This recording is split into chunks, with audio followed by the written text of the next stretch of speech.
Último minuto. Florencia, ¿cómo estás? Muy buenas tardes. Sí, estamos en el lugar donde finalmente apareció el cuerpo de este ex militar venezolano durante la noche de ayer. Esto es un campamento de ciudadanos principalmente de nacionalidad haitiana y de Venezuela, un lugar ubicado en la intersección de Camino a Melipilla con Pajaritos. Te quiero dejar en imágenes inmediatamente de Felipe Miño para mostrar acá donde se realizaron todos los trabajos de remoción de materiales, de escombros. Recordemos que la víctima de este secuestro apareció debajo de un radier de cemento de concreto 1.4 metros bajo tierra. Es hasta acá donde llega durante la tarde de ayer un equipo de reacción táctica de la Policía de Investigaciones. A eso de las 1 de la tarde llegan hasta acá, irrumpen en este sector para empezar a realizar los trabajos. Había mucha todavía expectativa, no había mucha claridad tampoco durante la tarde de ayer respecto a si se encontraba o no el cuerpo de la víctima y también cuál era la identidad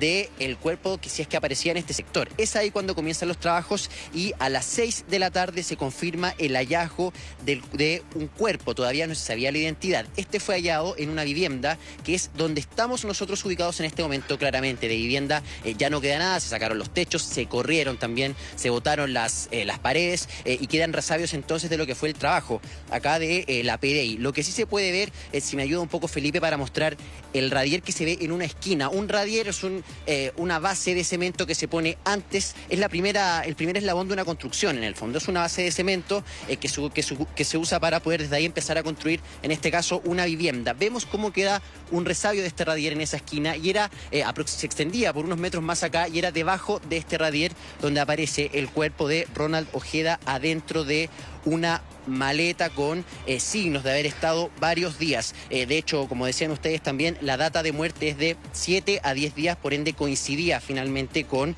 el secuestro que había ocurrido el pasado 21 de febrero. Este es un campamento ubicado ya hace varios años que preocupa y bastante por la presencia, por ejemplo, de viviendas como esta, donde no se sabe si esta infraestructura delictual se habría ocupado quizás para otros casos de secuestro también. Es un tema que habrá que estar atentos a cómo avanzan los peritajes. Lo cierto es que también acá, hay que decirlo, Florencia, vive mucha gente que busca salir adelante también y gente que no tiene nada que ver con la presencia de bandas de crimen organizado. Se dice que podría estar el Tren de Aragua detrás de toda esta situación. Lo cierto es que este tipo de campamentos, este tipo de situaciones preocupa bastante porque son focos delictuales. Revisemos lo que comentó la delegada presidencial de la región metropolitana respecto a toda esta situación esta mañana en Alerta. Hay dos elementos. Uno que tiene que ver con investigaciones de largo plazo que nos permitan con inteligencia determinar cuáles son esas organizaciones que están ocurriendo, porque como bien tú decías, muchas veces son estos lugares donde hay mayor nivel de desorden, de desorganización, donde hay un grupo pequeño de personas que se aprovecha de esa condición y por lo tanto es importante que la investigación acompañe a cualquier tipo de actividad. Pero en segundo lugar también es necesario tener una tolerancia cero como Estado a lugares donde no llegaría el Estado. Yo creo que eso es una discusión bien importante que la hemos dado respecto, por ejemplo, en los narcomausoleos. Florencia, nosotros estamos ubicados debajo de un pasinivel donde hay una línea del tren que se ocupa recurrentemente. En estos momentos va pasando el tren, el cual nos sorprendió de hecho porque estábamos haciendo este despacho, pero esto además es muy peligroso para quienes viven en este sector porque acá obviamente no está delimitado nada y esto puede generar algún tipo de accidente también. Obviamente este es un campamento que se ha ido construyendo de manera totalmente irregular. En este lugar entonces fue hallado el cuerpo de Ronald Ojeda en esta vivienda en un radier de cemento ubicado 1.4 metros bajo tierra adentro de una maleta. Finalmente hasta acá tuvo que llegar la PDI para poder encontrarlo. Revisemos más declaraciones ahora también desde el mundo político respecto a la preocupación por este tipo de lugares y donde el crimen organizado tiene asentadas sus bases para realizar este tipo de secuestros, por ejemplo, delitos gravísimos. Hay que fortalecer la frontera, eso es urgente. Tenemos una frontera permeable que está haciendo agua por todas partes. Urgente, urgente, esto viene de hace rato. ¿Sí? Dejar de lado, y yo sé que la senadora está de acuerdo conmigo, y se me enojan algunos en la extrema derecha, pero dejar de lado esta pelea ridícula, gobierno-oposición, mire, tú compraste 20 radiopatrullas, yo compré 21, eso hay que terminarlo. No podemos permitir que tener espacios, estos guetos, en donde el crimen organizado se toma los espacios y el Estado no ingresa.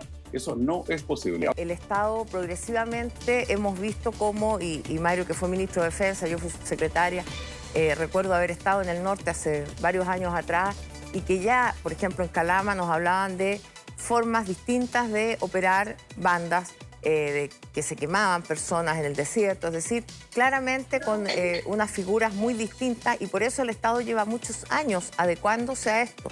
Hemos, por ejemplo, legislado recientemente sobre el delito de sicariato, sí, algo que en Chile no existía.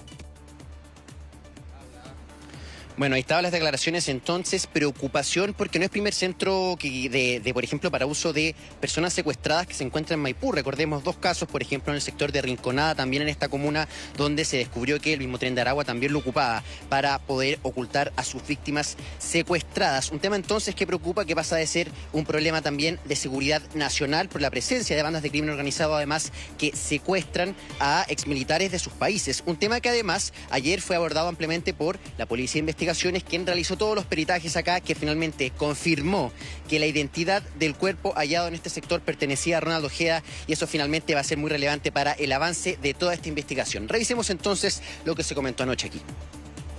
Efectivamente corresponde al ciudadano venezolano Ronald Ojeda Moreno, de 32 años.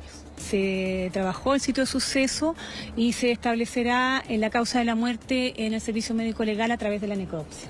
Sí, Diego, bueno, vamos a ir viendo también cuáles son las vocerías, distintas vocerías que pueda realizar el gobierno. Si bien la ministra del Interior, Carolina Toalla, ya habló sobre este tema, dijo que había sido el desenlace más grave que pudo tener finalmente el secuestro de este ex militar, pero aseguró que van a seguir apoyando la investigación que lleva la Fiscalía, obviamente con el objetivo de que el crimen sea plenamente aclarado y, por supuesto, también castigado con la mayor dureza. Nos vamos a quedar muy atentos, Diego.